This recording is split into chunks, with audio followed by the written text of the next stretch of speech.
4th coming up, definitely. Yeah. So we're live. It's the first day of the new quarter, July 1st. It was people calling it the most volatile quarter ever in the history of the stock market, the one that we just passed. Well, that was bound to happen after, the way it started.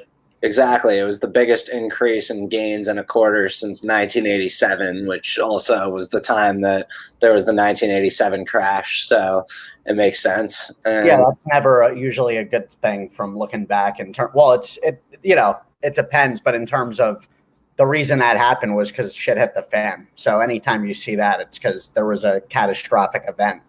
Yep, there's no doubt. If you look at the directions that the market goes from here, you could pull up examples from, post 2008 when it went on an epic bull run, or you could pull up other examples of similar volatility situations where the market goes way lower. So who knows what it does from here. I've been pretty vocal about my opinion. I think maybe we'll see more of a rally this week, but ultimately, I think the market's going to fold over more. I think with the stress test that just happened with the banks and earnings season that basically just started, I kind of think earnings season is going to be what ultimately brings the stock market down, because there's been all this speculation and hope that things are going to get better, and we've had basically a full quarter of trading in between earnings where people are able to just trade off of speculation, and now you have companies reporting, and for once, I think the stock market is going to pay attention to earnings to an extent. I mean, Macy's just reported they lost over $600 million in the quarter, which, sounds like a lot, might not really be a lot, but I think that's just the beginning of a lot of really ugly earnings to come out. And then, like I just said, in 2 weeks from now, you have the banks, and I disagree, man, completely honestly with you. I think when you look at consumer buying, it's actually higher than was expected. And I think Macy's was a sinking ship before all of this. I look at them as a disaster in the making, and this was just kind of like the cherry on top that screwed them. Ever since Amazon got into e-commerce, let's be real, Macy's has been slipping. So where do you think Macy's goes from here then? Because I agree with you that you're going to see trends basically speed up. So companies that were killing it before the pandemic that are... Well, I also think a lot of people, I think it depends on the industry, right? When you look at certain companies like a Macy's, talk to a guy like Corey that loves fashion. He needs to go into a store and try things on, look at it. And, that's been a disaster for them naturally. So I don't look at that as a warning sign, really. I could see what you mean if we start seeing that with staples that, even with e-commerce, where we start seeing them not getting the type of volume that they should be. That's when I'd be scared, is when you're not seeing people buying on Amazon, where they're literally just saving money completely. Well, no, I think you're right that I don't think Macy's numbers is what's alarming for the market as much as what's going on with the banks and the stress tests. And I think for the first time ever, you have a lot of people that are defaulting on credit card payments, defaulting on rent payments, defaulting on car payments. And, the only other time that that's really happened is the Great Depression. And people are kind of assuming that the Fed's just going to be there to take care of everything and bail everything out. I think they are, though. I think when you look at how low, the reason the banks that's happening is because the rates are so low. They're trying to figure out how to make money, which they will. And I think all of those things are correct with the default payments. But you also look at what the Fed's doing to have people's back is making it realistic for people that can't even afford places to get them. So you don't think that, because at this point it seems like the narrative of the Fed's there to bail out the market, and the market has this huge support level because of the Fed. To me, that's a bunch of bogus, and it's almost creating too much of this safety precaution thought process in people's minds, where people are just assuming, oh, the market can't drop because of the Fed. What does that even mean? I don't think so, man. I think it's more of they're putting in place tools to, even when you look at some of the bipartisan stuff going on right now, even with the small business stuff I sent you last night with the extension for loans. And when you look at there's going to be jobs created from all of this, there are going to be government jobs. And I just kind of look at the Fed as, I think they do have the back of the country until they don't, which I don't see happening.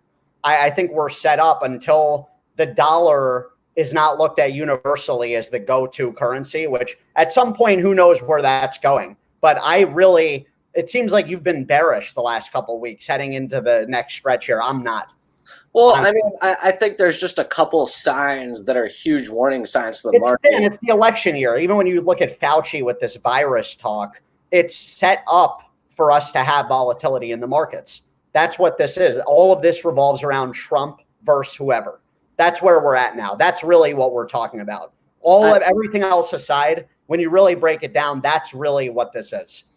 So I have the gold chart pulled up here. I know we were talking about this briefly either yesterday or Monday, but I mean, these are the types of things that make me a little bit more hesitant and, as you just said, maybe bearish on the market, even though I'm still positioned for the long run and more of like a long-term bull. But short term, I mean, there's no doubt that you can't ignore the fact that gold wants to get to all-time highs. No, I think there's the reason for that, though, when you think about it, just like Dan, I love Bitcoin. When naturally psychology sentiment for people that are intelligent, in my opinion, they gravitate towards when a lot more money is printed. What's the safe haven? Like, what's the alternative to that for when that doesn't work anymore? Naturally, people then go to this. Okay, how do you have both happen and both be successful at the same time? Like, you can't. Like, at some point, if you have gold go to all-time highs and Bitcoin go to all-time highs, the rest of it. Well, think about it. When you say that, the reason you could is because there's more money in the system, right? Well, I mean, people going into gold or people getting out of the money. Yeah, but think about it. They're still in money. Gold is money when you think about it. It's a different form of currency. It's a form of currency. Well, think about it, Dan, what is it worth? Well, you're looking at the charts right now. Gold is worth, what is it based off of? I mean, I get what you're saying, but historically, the values of gold fluctuate based on the values of the U.S. dollar. So for gold to go up, it's because people are losing faith in the dollar. And if it starts to that's what I was getting at. Naturally, people are going to have that sentiment when all this money was just printed. That's where I'm going with that. I think that's why you're seeing this. And, I think there's just more money in the system. So more money in the system, the rich get richer. What are they doing with some of that money? They're throwing it into gold. Yeah, I still think ultimately, and I hear you, there's more money in the system, but at some point valuations come into play again. And, even though there's more money in the system and it's pumping all these stocks higher, at some point smart investors are going to sit back and look at individual companies and look at the way they're valued. And, potentially there's going to be a sell-off. I mean, what are your thoughts on Tesla? Because I know that's a stock you've always loved, even though... Well, no, I love Elon Musk. I don't own Tesla. I've rarely owned the stock. I think that what my thoughts are, I wouldn't touch it short-term at all. I think it'll dip who knows how much when this pullback does come you're talking about. I agree there's going to be another pullback short-term. I'm just thinking it's going to be a blip on the radar.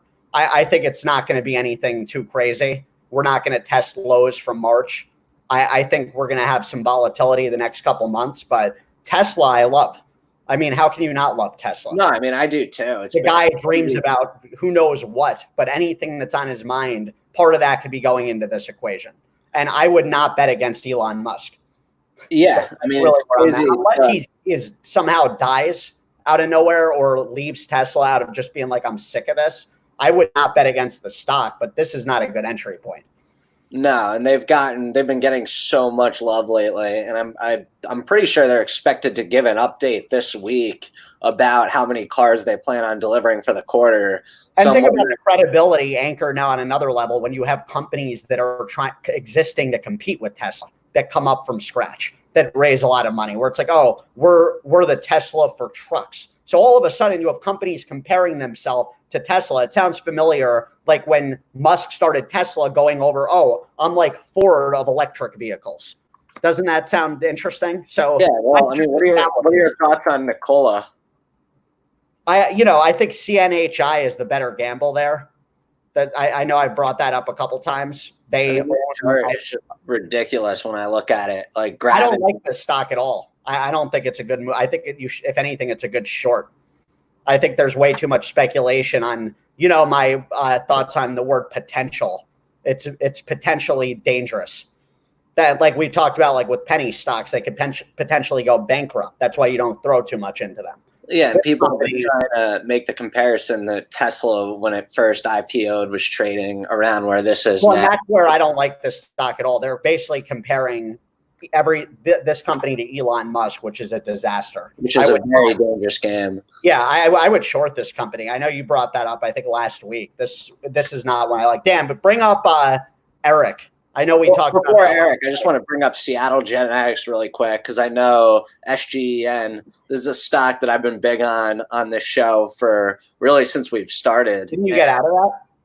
No, I own a ton of it. Oh, I thought you got out at 174. I didn't get out. I just lowered my position a little because I was super overweight on it. But they just came out with positive top line results from their phase 2 study for their cervical cancer.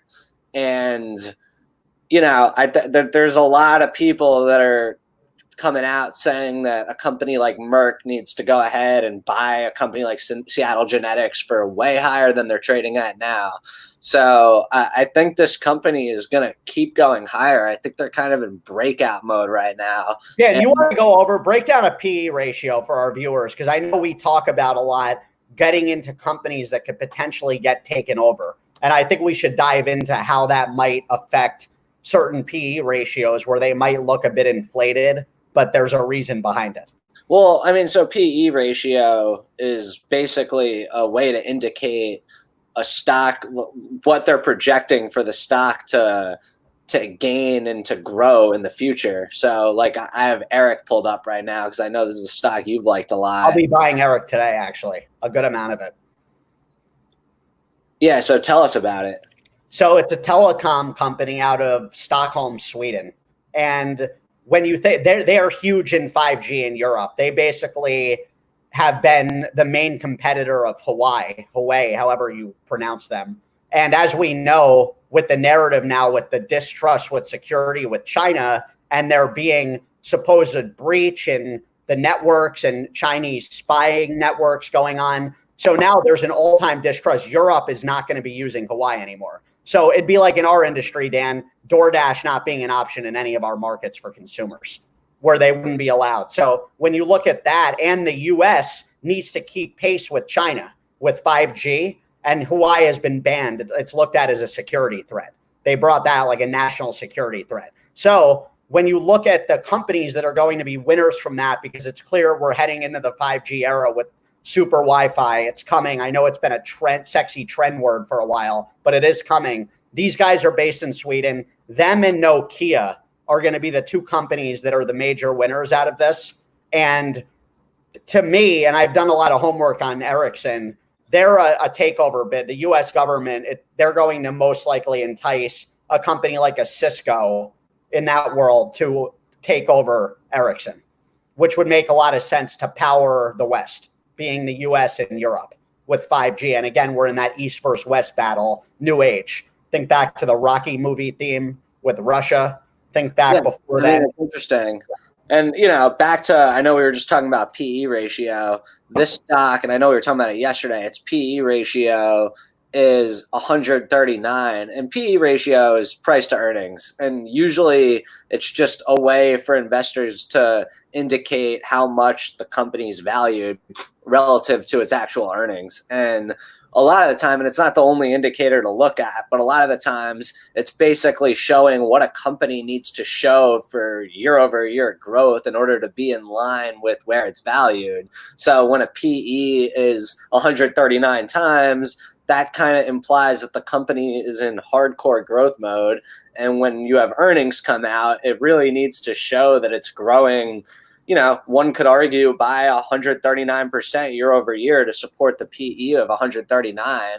And historically, like Peter Lynch, who's one of the top investors of the world and has wrote a ton of good books about it, he's always said, and this doesn't necessarily apply to tech stocks, it just applies to overall valuations, but he's been big on anytime a stock is over 15 times PE, it's a sell. And anytime it's under 15, it's a buy. And that's like, I'm pretty sure what people like Warren Buffett have used as their indicators to buy stocks along with other things. And that's why a guy like Warren Buffett finds it so hard to buy stocks now, is because so many stocks are valued so much higher than historically where they're valued. And that's kind of also what's going on right now with these stocks getting pumped up because of the Fed and all this liquidity in the system. At some point, people do want to look at these and say, okay, does this actually make sense? And am I going to be able to, make sense of it based on a dividend, based on earnings per share, all that stuff. So it's almost a positive and a negative when I see a PE that high for a company like Eric, because again, I'd never even heard about this company before you told me about them. The PE suggests that it's one of these stocks that can move a ton, but it also is a little bit scary because it's a super high PE. And you look at it, it's higher than a company like Amazon, which we know is one of the biggest growth companies of the world. Well, yeah, and as Ericsson is, for good reason. When you see that, there's a reason behind it. And I think when what we just highlighted there with the 5G, the future of it, and the fact that there's no trust with China, and Hawaii really was the market leader. And even before all this, Eric was doing a great job competing with them in Europe. So there's no doubt that if we always talk about getting ahead of a narrative, this is something it makes sense to be at the forefront of. Yeah, I mean, Beyond Meat, that's a big. Conj loves this stock. Well, yeah, I just bring them up because last night they partnered up with Alibaba and they're bringing it to China now. I love it too. I think that's a big move. I actually looked into it. I know the Impossible stuff, the Impossible Burger has artificial crap in it. This stuff's fine. So I'm going to actually buy this stock because that was my only concern with Beyond Meat was the actual ingredients. Yeah, I also think when you think about the future of the world, in my opinion, I kind of imagine a world where real meat becomes less and less of a thing. Because of the agriculture, we've talked about that with how much more eco-friendly non-meat is. You know how bad it is for the environment to create beef, like a beef patty? Yeah, and then you ask yourself, like, okay, so if we get to a point where that's not even allowed, which with the direction our world's heading, it wouldn't surprise me if we do get to that point. You look at a stock like this, and I mean, it wouldn't be crazy to think that at some point this is going to be trading over 1,000. I agree. No, there's no doubt. I'm sure there's going to be a company that might even try acquiring them, like a Tyson Foods at some point.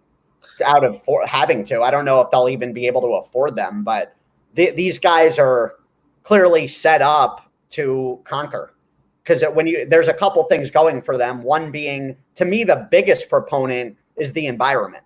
The future of that is so game changing. I think you have enough people they're all about taste, right? Like I'm a person, Dan. I eat meat, but not much of it. It's easy for me to convert to eating a dumpling with Beyond Meat in it instead of pork.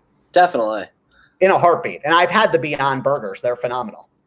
So there you go. I mean, I don't even think I've ever had it, but I wouldn't be opposed to it. I think even when you look at the 1 year chart, even on like what I'd be sold on, your girlfriend, Danny, if she would eat a Beyond like Big Mac, for example. She would.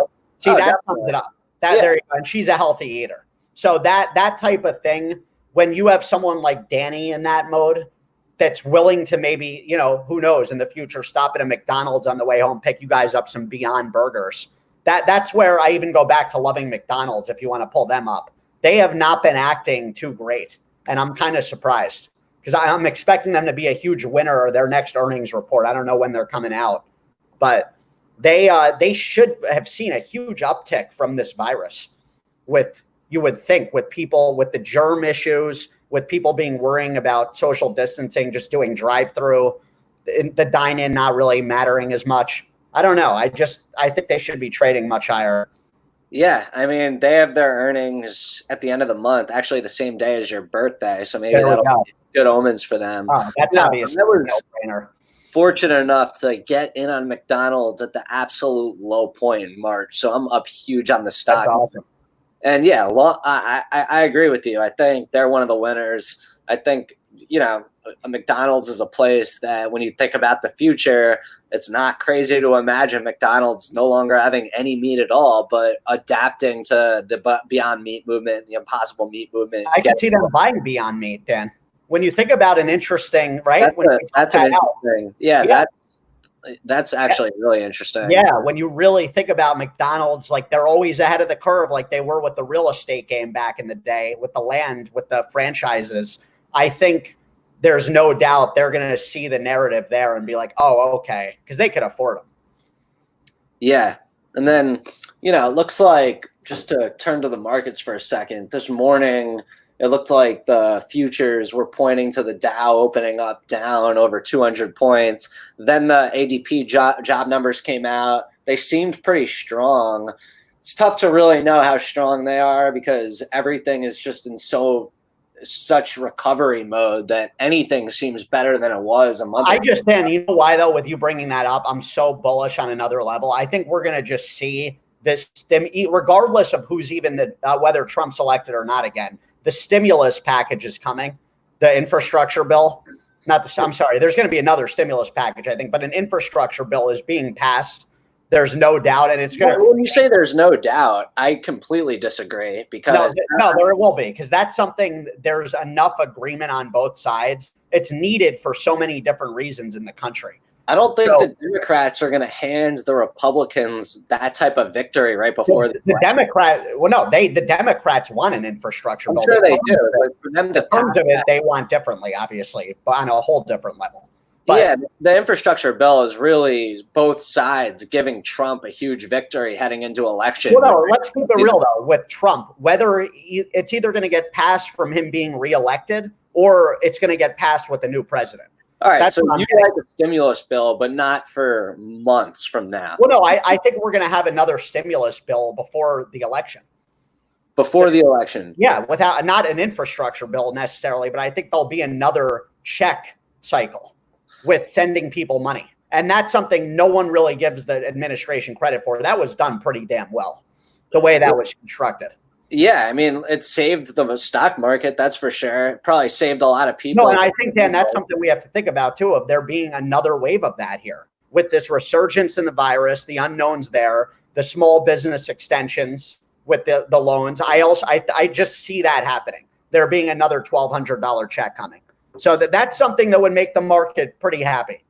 That would make the market very happy. I just don't see that happening. But you're right. If that were to happen, it would make the market happy. Just to look at some pointers with the market and to look at if it's overbought, underbought. And if Dad were here, he'd say that a lot of the time traders are all looking at the same information. So sometimes it doesn't necessarily matter. But the DSI, which is the daily sentiment index, which you could pay a subscription fee to get access to it, basically historically, anytime it's over 90, it shows that the market is just way overbought. And usually a few days later, it's in for a major sell-off or some sort of sell-off. Right now for the NASDAQ, it's at 89.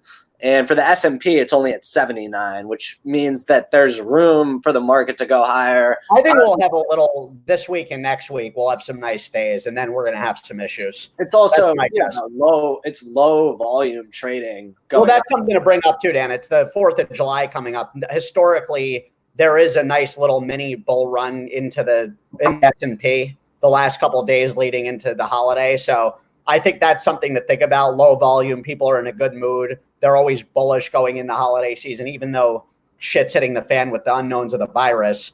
I think we are going to be seeing a nice mini run here. And I agree with you. There will be a pullback in the next couple of weeks. Well, historically, during election years, you usually see a big drop starting the second half of July.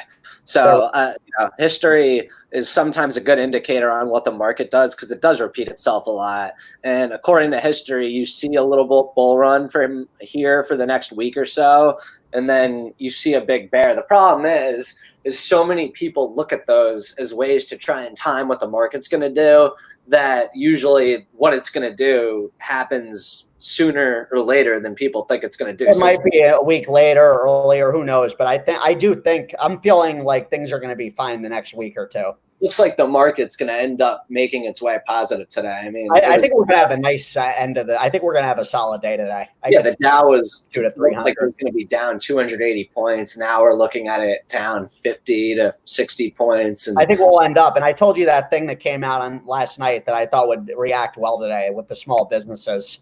I think that's always good when you have agreement in the government for people. So that was passed unanimously. Yeah. So stocks, what are you looking at today? I'm looking at, well, I loved your Beyond Meat. I need to jump on that train because I've been thinking about that for a while. That and Eric I'm looking at.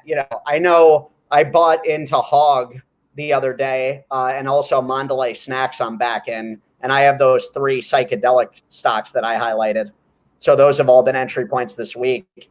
I'm going to look at Eric and Beyond. Though I might wait for a pullback in the market to jump on those.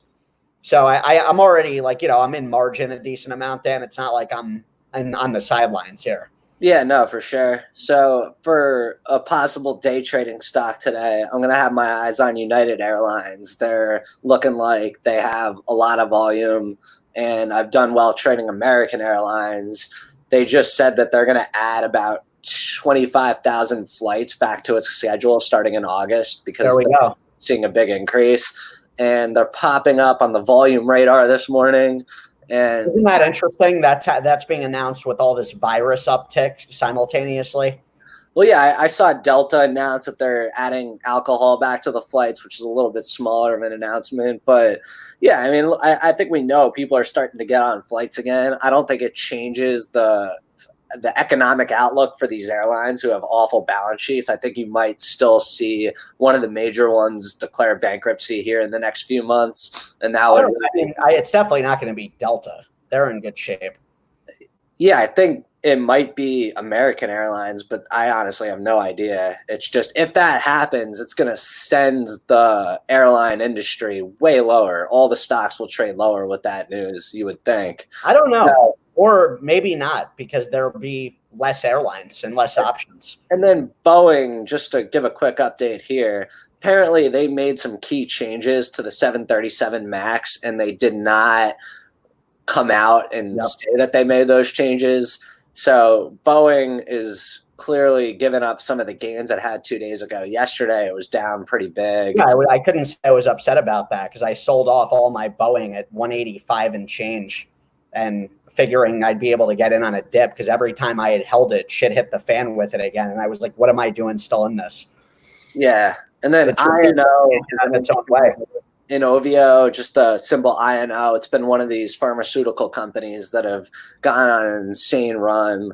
And yesterday looked to be the first day that they were starting to give it back. I think you're going to see it give a lot more back today, tomorrow. I mean, that goes in the same with some of those other stocks I was saying that have run up out of control. You could look at the charts. They just look like straight vertical lines up. I think you'll start to see a lot of them come down. I know you brought up Workhorse. There is a lot of bullishness on that stock.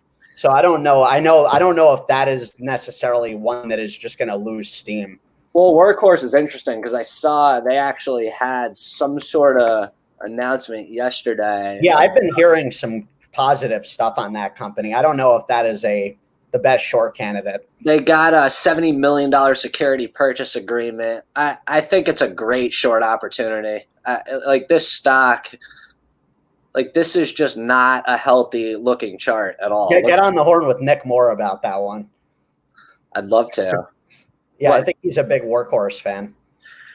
Look, whether or not you like the company or not, I'm more focused on just the actual chart. And charts just can't make these kind of moves without some sort of gap down. That's my take on it. Whether or not Workhorse is a great company, I don't even care about that. That's why you got to love those psychedelic stocks. Yeah, to me, this company at some point needs to come back down to the 750 range. I haven't monitored that at all, but keep me in the loop with day trading, what you're doing today. All right, we'll talk to you later. Take care, everybody.